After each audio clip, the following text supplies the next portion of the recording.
here back with another NBA Season 4 Team Analysis Coach Interview. If you're hyped for this coach interview, we're starting to wind down on the coaches. Leave a like below, subscribe, do what you gotta do for more NBA action. Today we are joined by the coach of the Goatlandish Gogoats, Mr. Maximilian himself. Hello, glad to be here. How are you? I'm good. Just Now, recovering from my illness, but I think I'm good now. yes. For you that did not know, Max has been dealing with a sore throat, or else he probably would have been the first coach interview. Yeah, I probably would.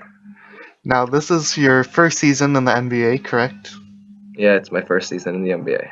What made you want to join? I've been in some other leagues before, including one I made myself, and I really just like being in leagues. I think it's my favorite way of playing Pokemon, honestly. And when I saw it on Twitter, I was like, sure, like why not just join another one? Maybe I can do well here as well. Hopefully, I don't know yet though, but we'll see in the future. Now, looking at the team, you went with personally one of my favorite Megas in Mega Venusaur. What was the thought process behind that pick? Mega Venusaur is probably my second favorite Mega behind Mega Beedrill.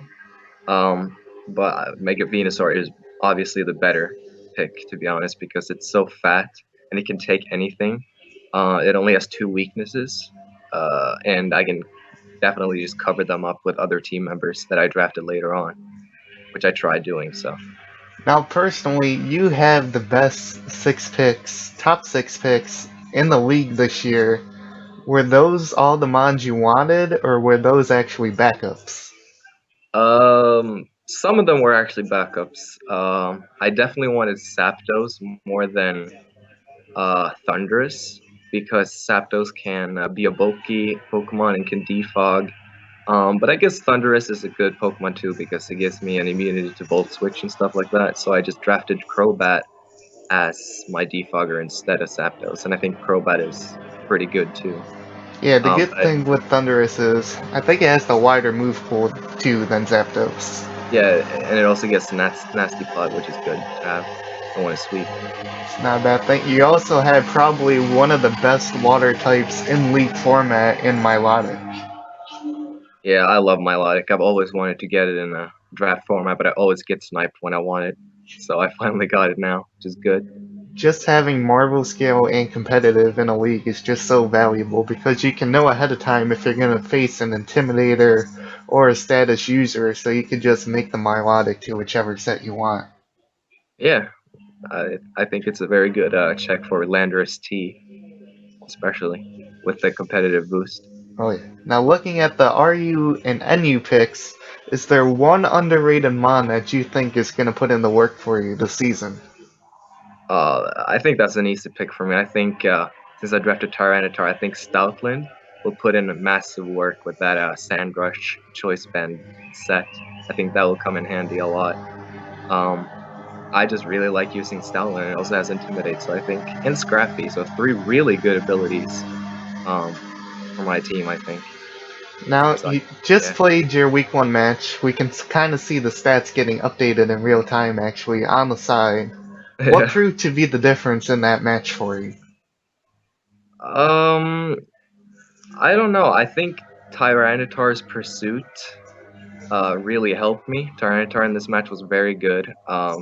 Unfortunately, Mega Venusaur didn't get to put in a lot of work, but yeah, Tyranitar was a very good check for a lot of things on his team. So I think I did sort of well. Besides maybe the Hydro Pump miss, which wasn't exactly a pro play, but shit happened. It does. A 4-0 win is nothing to feel sorry about, Yeah. especially against Jack, who was one of the playoff teams from last season. Oh, I didn't even know that because people keep telling me he's a bad battler for some Now, reason. everyone in this league, we all doubt each other, but there are a lot of great battlers in this league. Yeah, I don't doubt that. So don't believe what they tell you. Now, is there one team that you have looked at that you are scared to face this season? There's a bit that I could choose from actually. I think Neil, I think his name is. I like his team a lot. I think his team can be really threatening. Um, So he is definitely up there, as well as your team because you have a really good wall core, um, and your team in general. It's really good, and it has a lot of mons that I always have trouble with dealing with. So that's probably why I'm really scared of that team.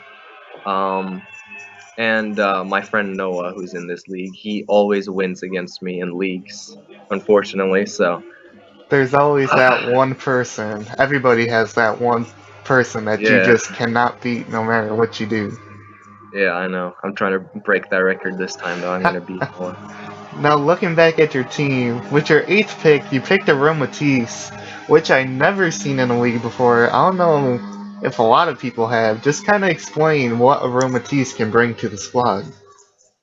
Um, well, fairy type is all obviously very important to have, and since what was the original fairy type? I wanted Sylveon at first, but that got sniped. I got sniped so much. But Aromatisse is good because it can't be taunted, and it's a really good cleric with Wish Protect, Aromatherapy, Calm Mind. It can set up. It's also really bulky. So I just think Aromatisse is a really solid mon, especially because you can't Encore, you can't taunt, and I don't know, with Aroma Veil, I think Aromatisse is definitely one of the better fairy types, even if it is kind of low tier.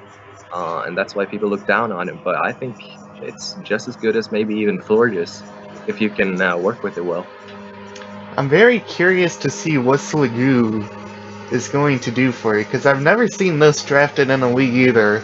But after looking at it, looking at the stats, it has base 113 special defense.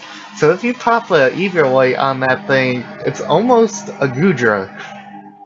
Yeah, I saw that too, and I was like, well, I need a dragon type, so let's just get Sliggoo because it's really bulky and it has the move set like Gudra does. That may be a sleeper pick I can use for my drafts going forward. Yeah, I will give you credit.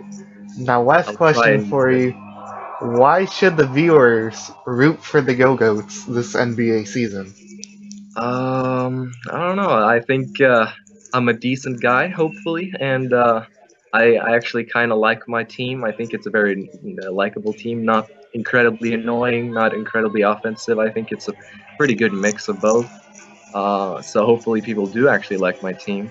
I've also been in other leagues before, so I have a little bit of experience. I'm not amazing, but we'll see. We'll see.